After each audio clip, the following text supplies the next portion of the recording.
vlog sa kung mama ko tag mama vlog. Follow kayo sa kanya sa TikTok. Please like and follow and share kayo sa kanya kasi ito na po. First, ito lang.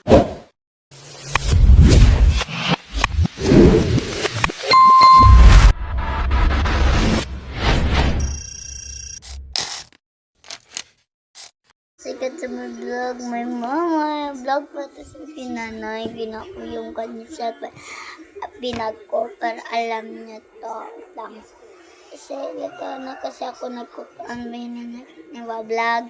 So may pa dyan ako vlog sa una. So gusto nag-name ko Mara O. Enriquez Vlog. Punta kayo sa kanya at ito follow niyo to itong account kasi dito na ako mag-vlog ever. So, sana follow kayo sa kanya guys ha. And sana follow kayo sa kanya.